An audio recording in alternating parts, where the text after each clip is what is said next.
My folks threw me out and completely cut me off because I was with someone they considered beneath us.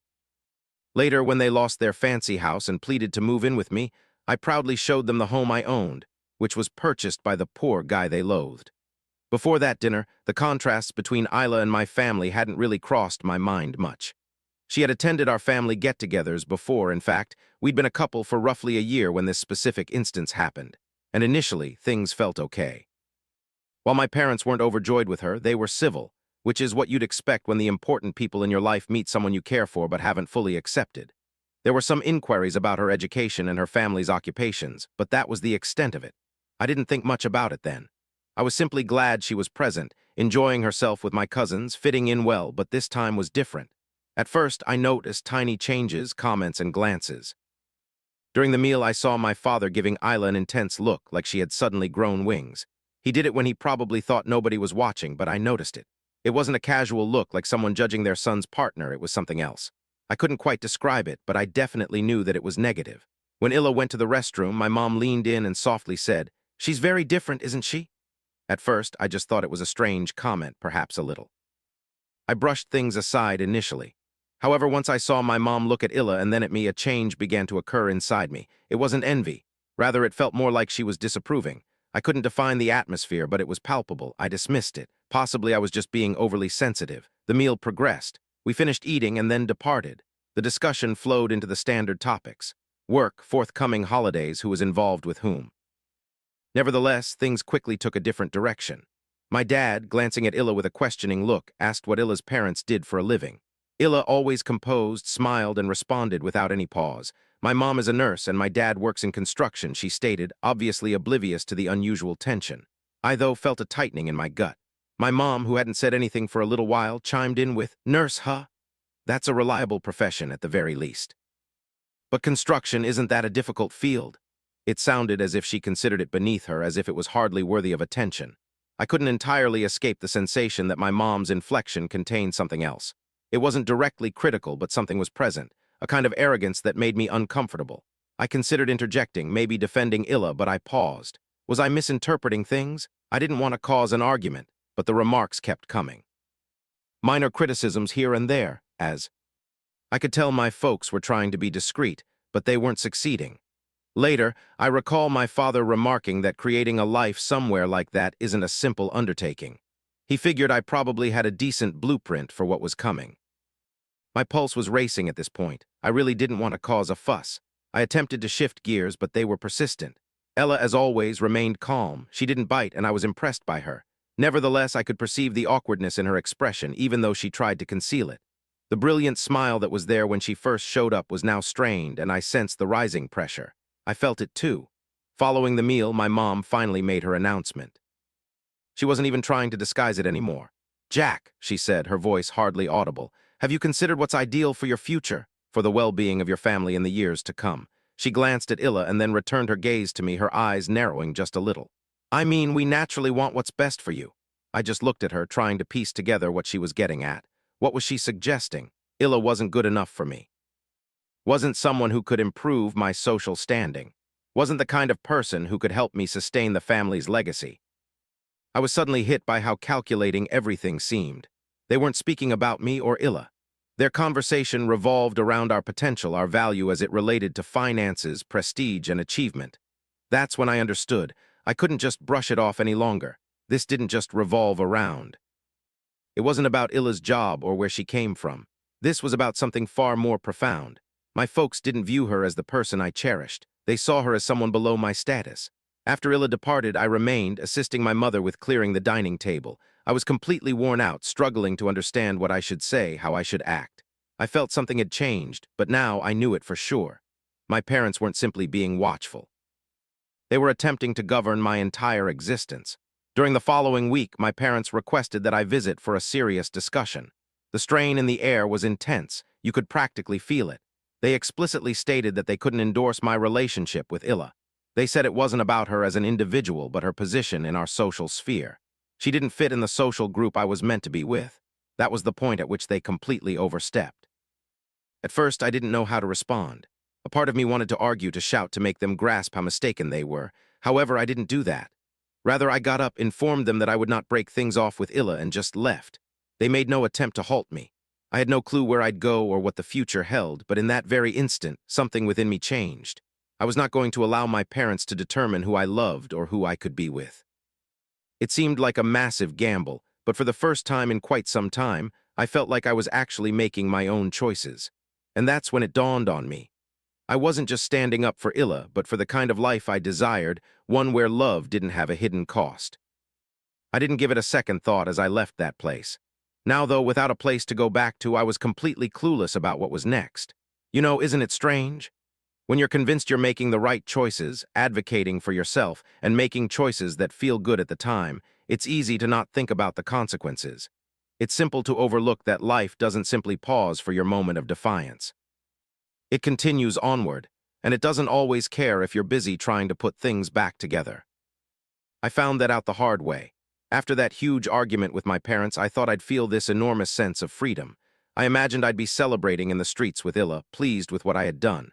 But when it came down to it, the truth hit me hard. I didn't have a place to live. I didn't have a safety net. It was just me, Illa, and the uncomfortable, uncertain sensation of attempting to build a life from the ground up. Illa was amazing, however. She never once made me feel like I was pulling her into my problems, but I knew. I knew that despite all the love I felt for her, we were struggling financially in this small apartment. Her job as a teacher helped with the rent, but it didn't give us any financial flexibility. I began taking on more freelance gigs, but my earnings fluctuated, and we were barely getting by. Some nights I'd go to sleep with a knot of anxiety in my gut, trying to figure out how to come up with the money for rent. Then there was the remorse. The guilt of choosing Illa over my family wasn't the problem, not anymore. Rather, it was the heavy feeling of recognizing how far I'd descended. I kept replaying the look my folks gave me when I left. The notion that I was just some guy, stuck with these low-paying jobs while Illa struggled to keep us going, was hard to let go. I wasn't accustomed to hardship. Feeling like I constantly had to battle for every little thing was foreign to me. But there I was. The more I got to know Illa, the more I understood how genuine so much of her life was. She earned every penny. She didn't subscribe to the notion that life should just be given to you, which partly explains why I adored her. Yet I could see it in her gaze, how she'd minimize how exhausted she was, the struggle she faced juggling everything. I could tell she was silently anxious about us hitting a dead end, though she never voiced her concerns. She simply pushed on, and that really impressed me. Slowly, things improved. I began to get more freelance work, and eventually one of them turned into a full-time position with a small tech company. I was ecstatic, though the feeling didn't last long. It wasn't the ideal job, but it was a beginning. It felt like the first sign that perhaps, just possibly, I wasn't destined to fail completely. Initially, the compensation wasn't amazing, but it was steady, and that was enough to carry us through. The strange part? My self-assurance started to return. I vividly recall the first instance. It had been a while since I'd taken Illa out for a proper dinner, not just some quick ramen at the apartment or some inexpensive fast food. I'm talking about a real restaurant, somewhere the servers are dressed up and the wine list doesn't show the cost. I noticed her uncertainty initially. She kept glancing at the bill, then back at me, as though she was waiting for some kind of hidden cost. But it was just me, showing her I could handle things for both of us for a change. However, despite things getting better, there were times that just brought me down again. My parents, for example. It started with random texts. Nothing extreme, though, just brief, friendly ones. At first, I wasn't sure what to think of it. Things like, "Hope you're doing well," or "We'd like to catch up soon." They were trying to act like everything was normal, but I could feel the guilt seeping through. They wanted to connect, to somehow repair things, but it wasn't from any real concern for me. It was because I was their only son, and that meant I was needed. They needed me to mend what had been damaged.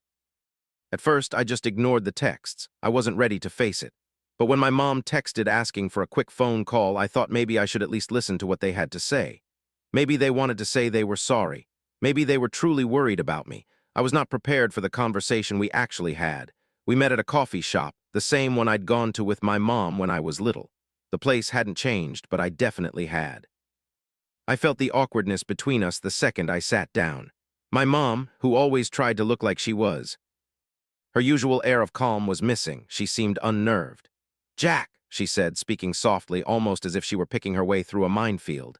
"We've spent quite a bit of time lately pondering everything regarding you and Illa." I remained silent, listening. It became clear to us that we'd been overly critical. She went on, her fingers interlaced on the tabletop. Perhaps we didn't give you the freedom to make your own decisions. Still, we are family, Jack. We simply want what is in your best interests. I wasn't certain of the direction this was taking. It felt like an apology, yet I sensed there was more beneath the surface. "And Ella?" I asked, trying to keep my tone steady. "Do you think I made the right choice?" She paused before answering. "You know your father and I have nothing against her. We just had some worries about the direction your life was taking." Her gaze shifted, then quickly averted. "But now, given everything that has transpired, we understand that perhaps we were incorrect." I didn't completely believe her. I heard the doubt in her words. She wasn't concerned with Illa, nor did she care about me. Her focus was on the facade they maintained, the existence they'd envisioned for me. She was only trying to restore her standing with me. This wasn't about me, it was their vanity, and I could feel it like a heavy burden on the discussion, making it difficult to breathe. I stood up. "I can't do this," I said, my voice more forceful than I'd anticipated. "I'm not returning. I can't continue to live in your shadow." My mother's expression darkened. I shook my head and responded, "I'm not. I'm simply done with the charade," I thought. I left, and as I reached the sidewalk, a revelation struck me. I was finally liberated. However, this wasn't freedom from them. It was emancipation from the facade of myself they demanded. It was also freedom from the person I'd believed I was obligated to be. Though I was unsure of the next steps, I was sure of one thing: I deserved this. I didn't want to look back, yet nagging questions remained. My parents weren't out of the picture. They wouldn't give up without a fight. And there was something in the atmosphere, something I couldn't quite identify. Was this truly the end, or had I stumbled into a greater predicament? This all started with a voicemail message. I'd ignored all their attempts to contact me, their texts, emails, and messages relayed by shared friends. Until one afternoon, I was at home in the living room with Illa, the television buzzing in the background. When my phone signaled a new message, I didn't recognize the number at first, but it was a voicemail. At that instant, it could have been anyone, but I instinctively knew it was them. I paused, debating what to do. Part of me wanted to just erase the message. Months had passed since that last uncomfortable discussion at the coffee shop. I had made it plain that I wasn't interested in reconciliation. However, my curiosity won out. "Jack, it's your mother. I understand you're likely angry. We've been doing a lot of thinking. We are sorry, all right? We need to talk very soon. Please give us a call whenever you're able." It was oddly composed, almost unsettlingly so, but the thing that really grabbed my attention was the way they spoke. It wasn't the typical domineering, controlling way of speaking. It was very different from the kind of voice I knew so well. This wasn't someone accustomed to being in charge of every single detail. It was actually someone who seemed humble, and truthfully, it left me with a strange combination of bewilderment and skepticism. Illa watched me when I played the message, and I could see her uncertainty. "Are you going to call them back?" she questioned. She didn't sound like she was judging, but more like she was trying to understand what it all signified. I didn't say anything right away. I was at a loss about what to do. The day after that, I made a choice. Perhaps they had changed. Possibly they hadn't, but I thought I would give them one last chance to show they weren't just laying on the guilt. I dialed the number back. When my mother answered, her voice was altered, gentler, almost like an apology. I was completely unsure how to react to it. The woman who once demanded a rigid set of rules, the one who insisted on perfection, was now this person who sounded insecure. "Jack, we've lost everything," she said, her voice wavering. "The house, the investments, it's all gone. We're not doing well. Your father and I, we really need your assistance." Those words hit me like a sudden shock. They were pleading. I didn't know what to do. I stayed silent for a moment. I had no idea what to even consider. My parents, the same people who had previously disregarded me for not matching their ideal picture, were now asking for my help. It seemed unreal. I wasn't ready for that. I couldn't quite figure out if I was feeling more guilty or angry at first, but I was certain I needed to go see them. Illa stayed silent after I hung up the phone, and when I glanced at her, it was obvious she wasn't pleased with my choice. She'd always been my steady support, the one who'd never wanted me to return, the one who'd been there when I had no other family, but she also grasped how complicated family could be. "You really don't." "Them anything?" Illa whispered. "But if you do go, make sure they realize this isn't simply about lending a hand. They have to realize what they did." I knew in my gut she was right. This wasn't just about showing up on their doorstep and resolving their issues. If I was going to do this, it was going to be on my own terms. I wouldn't pretend everything was okay any longer when it absolutely wasn't. A few days later, I made the drive to their house. The house was nothing like the huge home I'd left behind. It was smaller, more unassuming. The once perfect lawn was now spotty, and the fancy gates were a little rusty. It looked like they'd let things deteriorate, and I felt a weird combination of satisfaction and sorrow. They acted like they didn't know me when they opened the door. My father, who used to be so proud of his money and social standing, seemed older and more worn down. My mom, still graceful but with a sense of being beaten, brought me into the living room. The space was mostly empty, and it felt like there were a lot of things we weren't saying. We messed up big time. My dad began, rubbing the back of his neck. I think we both. I knew that I did, but there's no turning back the clock now. We need some assistance, Jack. We aren't begging for charity, though. We just require a place to live, a few short months until we get our feet on the ground. I simply gestured, absorbing all of it. They were showing humility now, yet it felt a little overdue.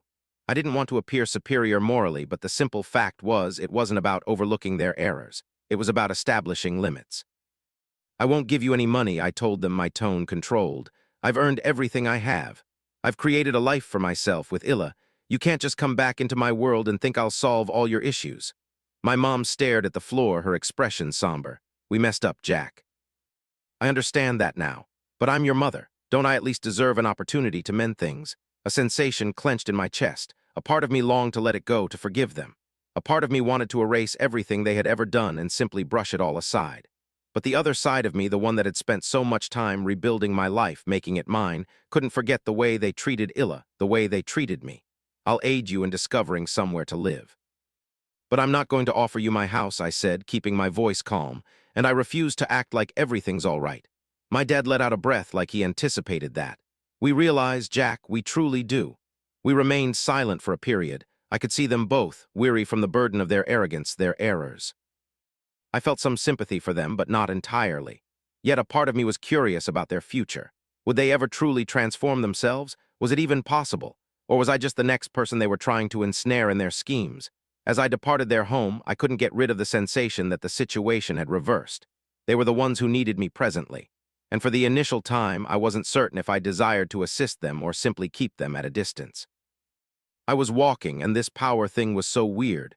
It wasn't like the way my parents had exercised it. Instead, it was the sensation of standing there, understanding I had an option. I didn't have to get their validation anymore. But whether I would opt to lend them a hand felt like a choice I was still trying to understand. I didn't glance back. But as I drove off, I couldn't help but ponder if this would be the final occasion I would have to pick between my family and the life I created with Illa. Deep inside, I knew I was prepared to face whatever came next.